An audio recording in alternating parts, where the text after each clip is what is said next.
So we're most grateful that Dr. Pringsheim is presenting this evening. She is Program Lead of Tourette and Pediatric Movement Disorders, Deputy Director of Clinical Research at the Matheson Center for Mental Health Research and Education, President of the Tourette OCD Alberta Network, and is an evidence-based medicine methodologist of the American Academy of Neurology. I hand it over to you, Dr. Pringsheim.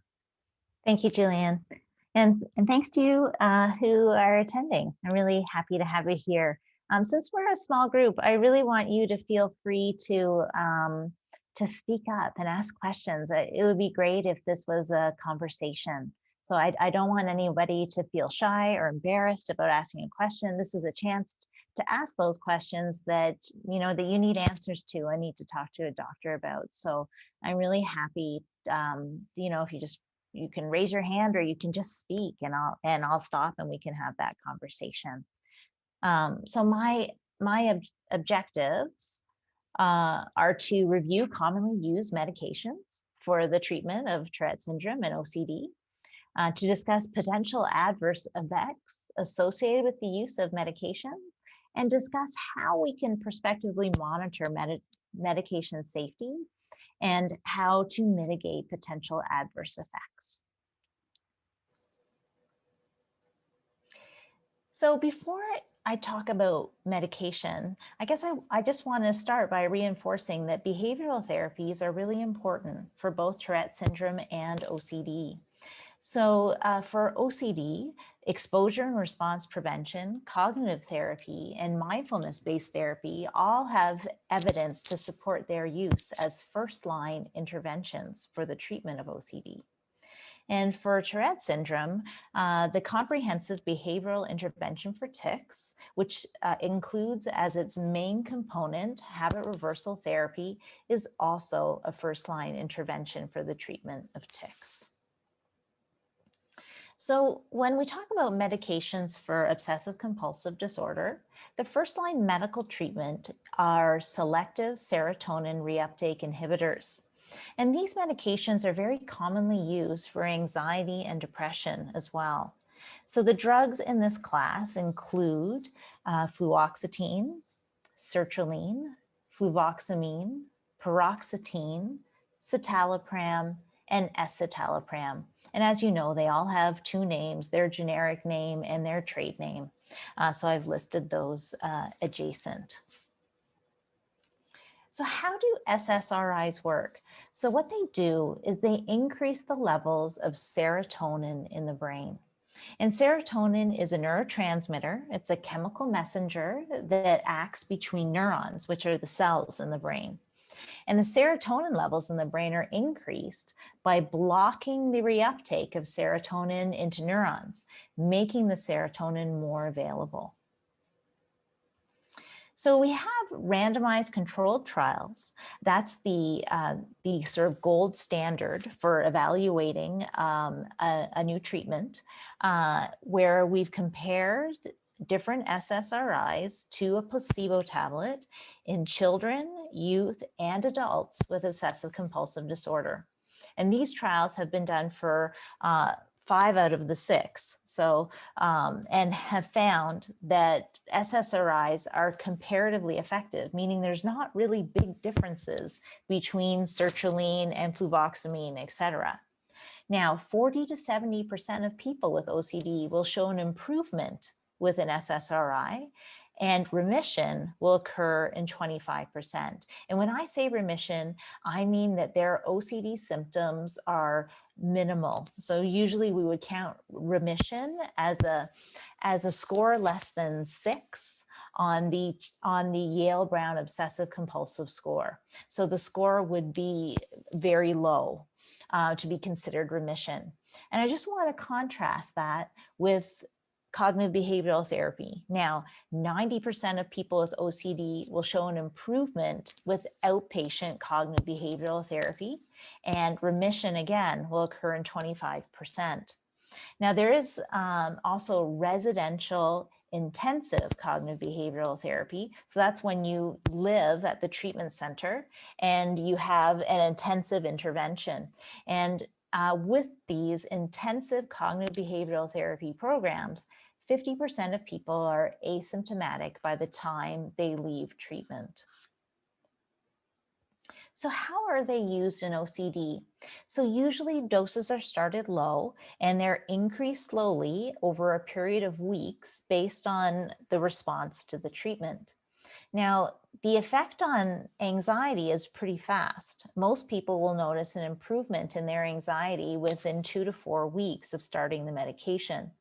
But the effect on the OCD symptoms can take a little bit longer. So it's not uncommon for it to take a full 3 months before we notice a pronounced change in OCD symptoms. And it may require a higher dosage of medication than what we need to receive a response for anxiety symptoms. So what are the side effects of SSRIs? So there are some small variations across the different SSRIs in terms of the frequency of the different side effects. But overall, this is a really safe and well-tolerated medication. My experience as a prescriber is that most people have no side effects at all. So the most common side effects would be nausea. So about 20% would have mild nausea compared to 10% in placebo. Headache was present in 15% in the trials, and that was really not much different than placebo. And then insomnia, again, transient, not lasting, not troubling, in 20 to 30% compared to 10 to 20% with placebo.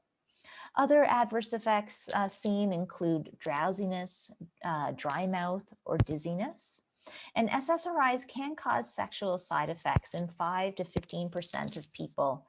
And what people mostly describe is a reduction in sexual desire, as well as some problems with erectile dysfunction. So there are some uncommon, but more concerning side effects with SSRIs. One is something called akathisia.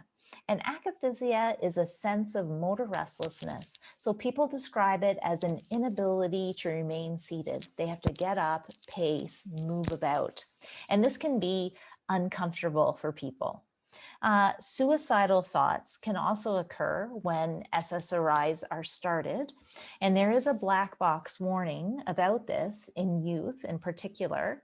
And if we were to look at all the data for the trials, the rate of people having suicidal thoughts, that there were no completed suicides in the trials, but the rates of people having suicidal thoughts was 4% in people who received SSRIs versus 2% in people who received placebo.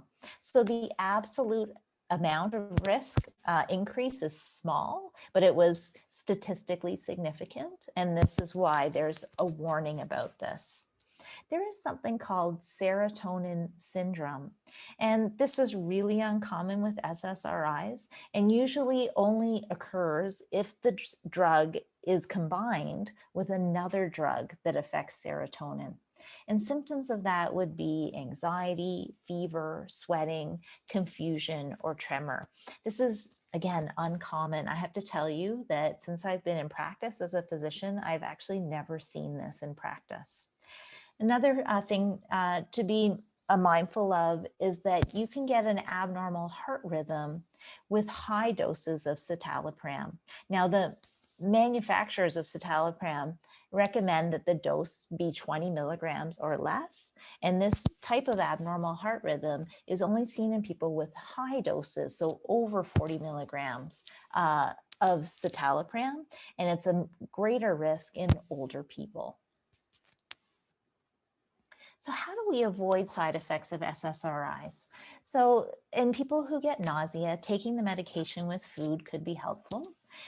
Because there can be drug interactions, it's really important to get all your medications from the same pharmacist. So the pharmacist knows exactly what you're taking and can be sure to check for drug interactions. This is something that I routinely do when I'm prescribing is I ask patients to tell me, I need you to bring a list of everything you're taking. We can put it in the system and we'll make sure that there's no interactions between the medications. Starting at a low dose and gradually increasing the dose based on the effect is also a good way of knowing how much you need and minimizing the dose to minimize side effects. And taking medication consistently is really important. So taking it daily and at the same time every day and trying not to miss doses. So how do we monitor safety? Now, SSRIs, I have to say again, are really safe medications. So we don't have to do too much overall if we're following the prescribing guidelines for these drugs. Now, because the medications can cause nausea, it's important to monitor weight and waist circumference to make sure people aren't losing weight on the medication. What we find is often over a period of years on the medication, sometimes people gain a little bit of weight, but it's not a dramatic weight gain, right? So maybe a few pounds more than expected, but weight change is not dramatic with these drugs. Now, in the first few weeks, we do need to monitor people for suicidal thoughts, as well as that motor restlessness or akathisia, which can be seen in some people. Now, when SSRIs are discontinued, it's very important that the medication not be stopped abruptly. Because if you stop the medication abruptly, for example, if you miss a whole bunch of doses, you can develop what's called a withdrawal-like syndrome. And this withdrawal-like syndrome will consist of feelings of anxiety. You can feel, again, nauseated or like you have the flu, and you can feel dizzy as well. So for these reasons, the medication doses should really be gradually lowered over a period of weeks to months, depending on how long you've been on the medication. The longer you've been on it, the slower we try to taper it off. And, depending on the indication, if somebody has been taking the medication for a period and their life situation is stable, often we would try to taper the person off the medication. So, if I'm treating someone, let's say I'm treating a child for OCD, and they've been on the medication for 9 to 12 months, and their symptoms are under good control. They've learned some cognitive behavioral therapy techniques to address their symptoms. We'll try to gradually taper the medication off to see if they can come off. And many people are successful in coming off the medication over time. So what if SSRIs don't work and I can't, or I can't take them? So, there are some people that, for reasons we don't understand, can't tolerate the medication. So it's important to know that there are other options, though they are used less commonly. So I'm not going to speak at length about them, but I just want you to know that they're out there and available. So one is a medication called clomipramine, and clomipramine is a tricyclic antidepressant. These are old antidepressant drugs that have been available since the 1950s. We had them, we used to use them really, really commonly before the SSRIs came out. And it actually might be even more effective than the SSRIs, but it has more side effects. And because it has more side effects, we don't use it first line. So, we would use this medication in a situation where, an SSRI was tried and didn't work or wasn't tolerated, then we could try clomipramine. There's also this venlafaxine, which is a serotonin norepinephrine reuptake inhibitor. This is a medication that was originally developed for the treatment of depression. And this medication can also be tried for OCD.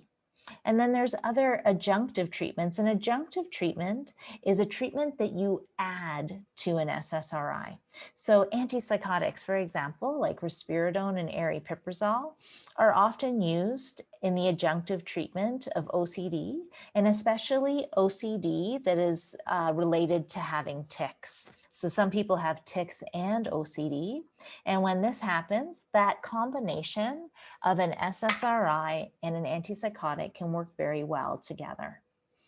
There is also some evidence for some other medications. So topiramate is an anti-epileptic medication. Memantine is a drug that's used in memory problems. And riluzole is a medication that's used in ALS. And there is some preliminary evidence for these treatments as adjunctive treatments. They're not used commonly, but I just want people to know what is available.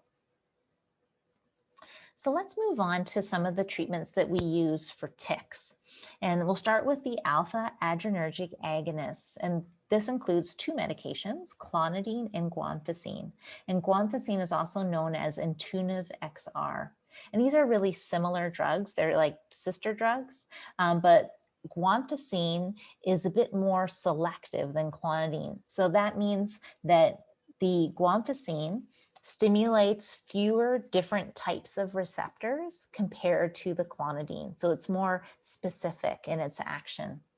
So what the alpha adrenergic agonists do is they stimulate the alpha-2 receptors, and that inhibits release of a neurotransmitter called norepinephrine from neurons. And so, we've all had a stress response. So let's say, you're sitting at a traffic light and someone rear ends you and you totally didn't see it coming, and then you just feel your heart just pounding in your chest and you're breathing heavy and you're shaking. That's a stress response. And when that happens, you release norepinephrine that gives you that sort of fight or flight sort of instinct. And what clonidine and guanfacine do is they decrease the stress response. That's how they're acting at a chemical level. So there's evidence to support the use of both clonidine and guanfacine for the reduction of tics as well as ADHD symptoms. Now, there's more evidence that it's helpful in children than in adults. And also the evidence suggests that it works a little bit better in kids who have both tics and ADHD compared to kids who just have tics. So how are they used? So clonidine has to be dosed several times a day. So it has a short half-life, meaning that the drug is in and out of your system quickly. So we have to take it 3 times a day at least in order to keep the drug levels at a working level, right? So typically it's dosed, I usually dose it morning when you get home from school and when you go to bed. And again, we start at a low dose and slowly increase. And I usually will give as much of the dose as I can at night, just because it tends to make people a little bit tired. Now for guanfacine, or the Intuniv XR, that's a long-acting drug. So its half-life is long. So there's a once daily formula. And so all you have to do is take it once a day.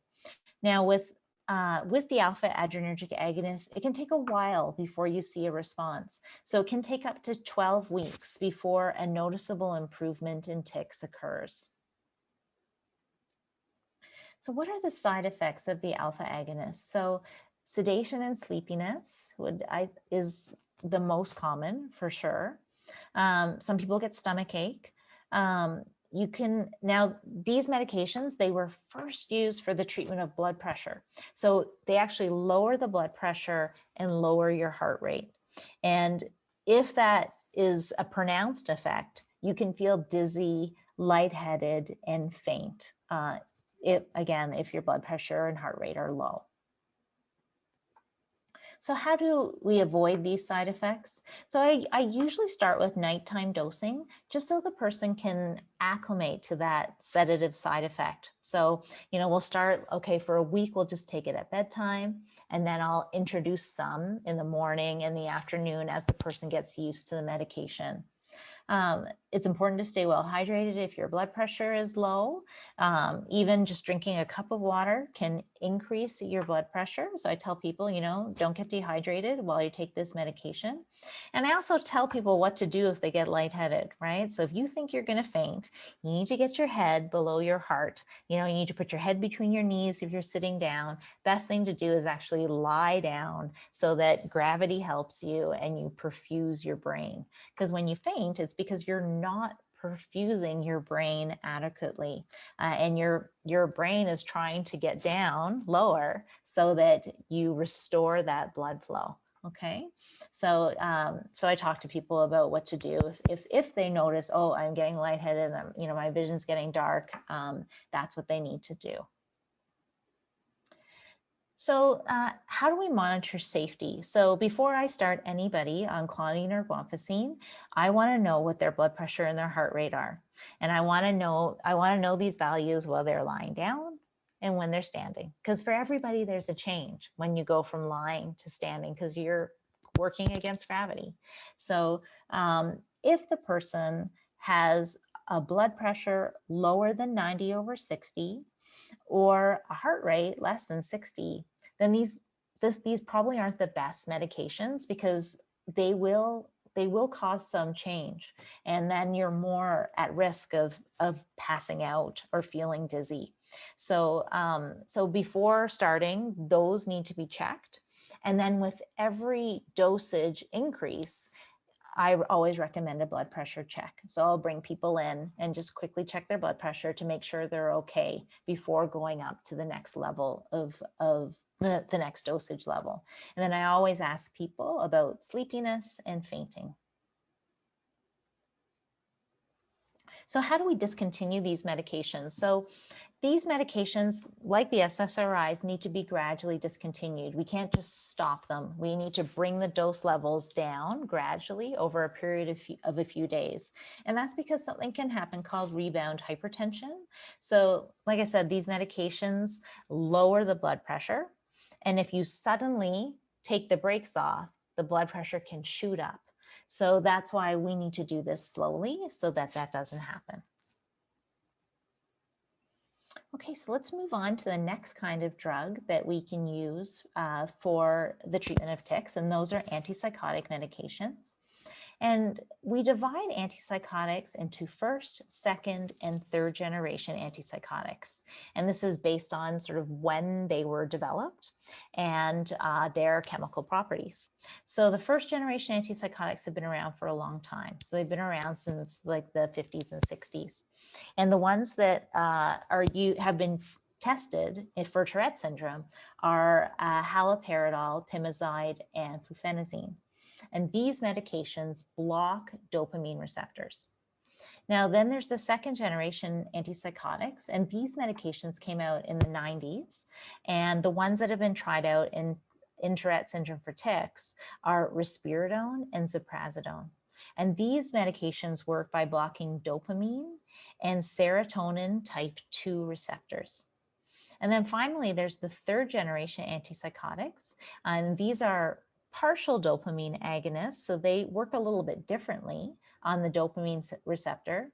So they basically replace dopamine at the dopamine receptor, and they don't stimulate the receptor as strongly.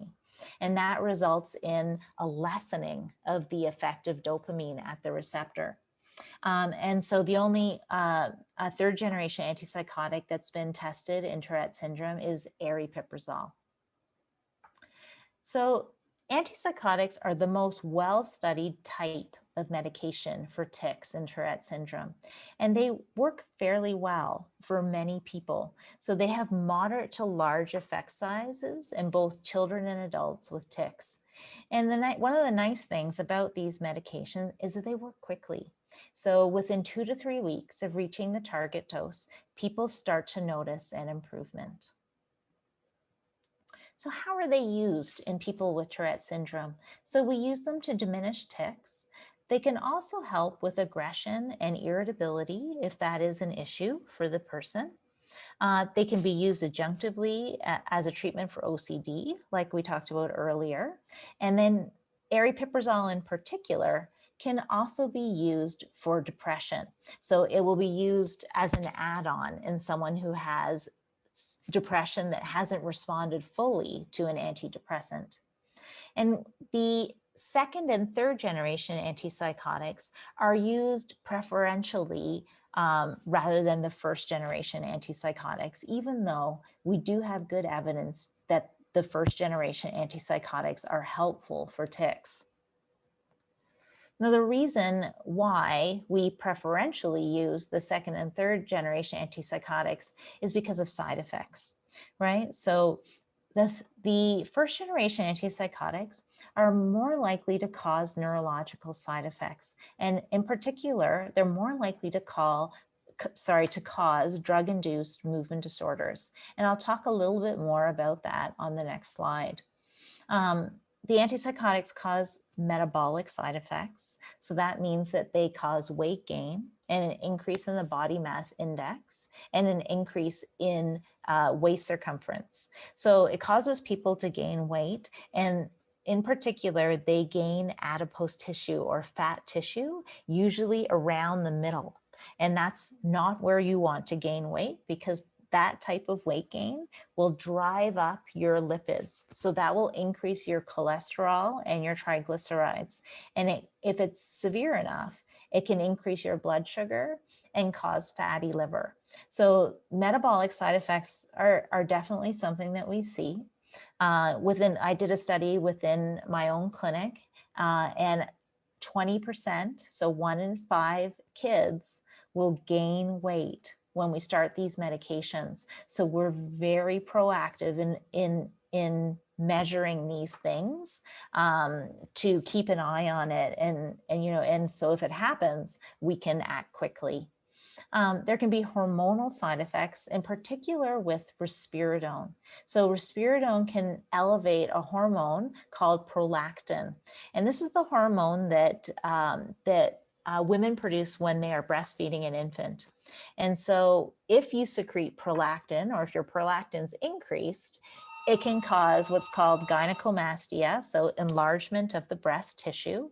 It can cause galactorrhea, which is milk production, and it can cause sexual side effects in males. So these are things that need to be carefully monitored. And I'll talk more about neurological side effects now. So as I said, they're more common with the first generation antipsychotic medications. And if we use the other medications like risperidone or aripiprazole at higher doses. So you can get something within the first few days to weeks of starting called an acute dystonic reaction. And that means your muscles stiffen up.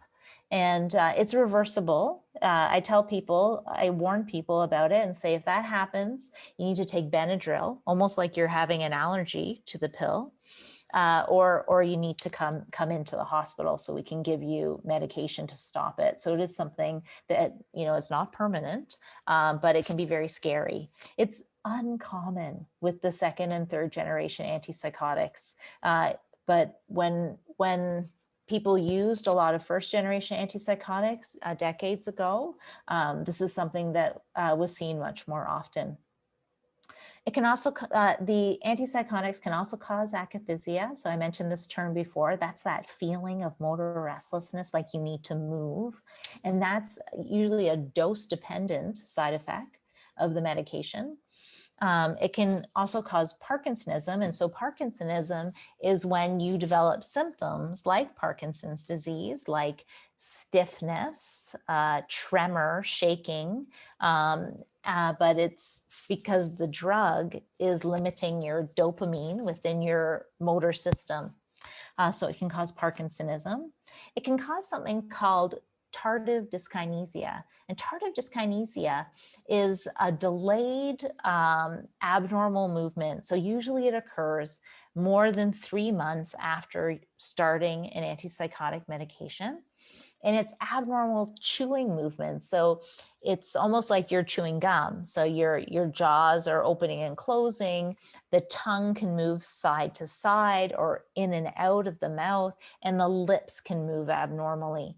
And this, I'd say, is a much feared adverse effect of antipsychotics, and definitely something we need to keep an eye on. But it's much less common, for whatever reason, in children. We don't tend to see tardive dyskinesia in children. And the reasons for that are really unclear. Age is definitely a risk factor. Tardive dyskinesia is much more likely to occur in older people. Tardive dystonia is a delayed effect dystonia, and dystonia is a syndrome of involuntary muscle contractions. So there can be an acute dystonia, like within days to weeks, or there can be a delayed dystonia where it happens months after starting the medication. So how do we avoid these side effects? So certainly using the lowest effective dose is a very good strategy, because many of these side effects are dose dependent. The higher you push the dose, the more likely you're going to see these adverse effects. Again, medication needs to be taken consistently. You need to take your medication on a daily basis and take it at the same time. Now, because of those metabolic side effects, diet and exercise are really, really important. I tell the people in my clinic, this medication is going to fool your brain into thinking that you need to eat more. You actually don't need to eat more. You don't need more nutrition. It's fooling you. It's telling you eat, right? Even though you don't need the calories. So you have to reason with yourself and say, I don't have to eat, but the instinct to eat can be very, very strong. And that's why, 20% of people will start to gain weight. So I tell people, if you feel like you absolutely must snack, make sure that you've got the right things to snack on. So, like carrots or cucumbers or apple slices, like make sure there's not a lot of potato chips and crackers and cookies in the cupboard, because we don't want you to reach for those. If you're satisfying a craving, let's go for something that's not very calorically dense. The other thing is exercise, right? So if you're going to increase your caloric intake, if you don't want to gain weight, you need to increase your caloric expenditure. So that could be walking for an hour a day. You burn 400 calories if you walk for an hour at a good pace. So these things are very important and can make a big difference. So how do we monitor antipsychotic safety? So this is something that that I take very seriously.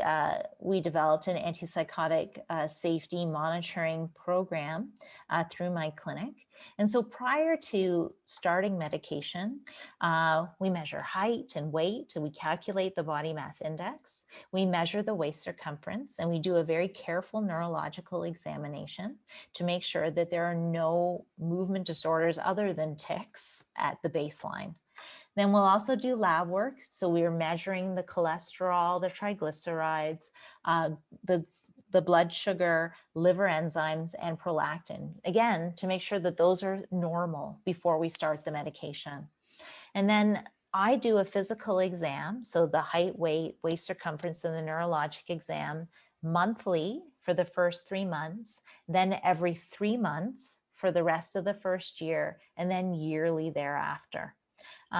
And then for the lab work, we usually recommend a repeat lab test 3 to 6 months after starting the medication, and again, yearly thereafter. So what do we do if someone gets a side effect? So as I mentioned, these are dose-dependent side effects for the most part. So we see, like, could we get away with a lower dose? Let's try and lower the dose and see what happens. If we lower the dose, then we will check again. And if there's no improvement in that side effect, then we'll need to consider gradually stopping the medication. Important to remember that the side effects are reversible. So the weight gain is reversible. And my experience with my patients is that within 3 to 6 months of stopping the medication, they lose the weight, often without dieting. Their eating habits go back to the way they were before. They're not taking in the extra calories, and they lose the weight. The metabolic laboratory abnormalities, so the increase in cholesterol, triglycerides, those things, those are also reversible once the weight is lost. Almost always, not 100% of the time, but I'd say 95% of the time, the lab abnormalities are driven by weight gain. So the more fat you put onto your abdomen, the more likely the lab tests are going to be abnormal. And then if you lose that fat, those abnormalities will be reversible, okay? Now the hormonal effects, so with prolactin, in almost everyone, the prolactin will go up when we start risperidone. It will go up, and then like usually it'll peak within 3 months of starting the risperidone, and then it'll slowly fall over a period of several months up to a year. So we know that it will normalize for most people. So what we tend to do is to keep an eye on it. But if the person's been on the drug for more than a year and their levels are high, then often I will tell people we should take you off the risperidone, switch you to something else, because we really don't know what the consequences of a chronically elevated prolactin are in people. And certainly if anyone's having side effects, so if there is breast tissue development, if there's milk production, if there's sexual side effects, then we would advise discontinuation of the medication. Now, the neurological side effects, those are also reversible, especially in young people. I've seen young people get some neurological side effects, tardive dystonia, for example, some tremor. And when we decrease the dose and taper people off, these side effects resolve most of the time. In older people, elderly people who have been taking the medication for years or decades, it can take a long time for the neurological side effects to go away, right? It can take years, and that's been my experience clinically. So, and you're more at risk for that the older you are, and so that's why we almost never use first generation antipsychotics in an older person. So I mean, in a person over the age of 50 or 60, I would not consider starting a first generation antipsychotic for that reason. I want to talk briefly about a couple other treatments for tics, and then I want to open it up for a discussion.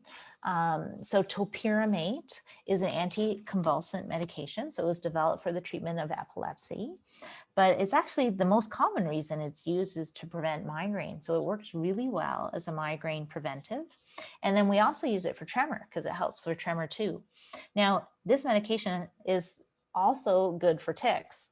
And so we use it. I'd say that it's probably our third line medication. So if we don't get a good response with clonidine or guanfacine, or if we don't get a good response with an antipsychotic, or the person can't take an antipsychotic, then we'll try topiramate.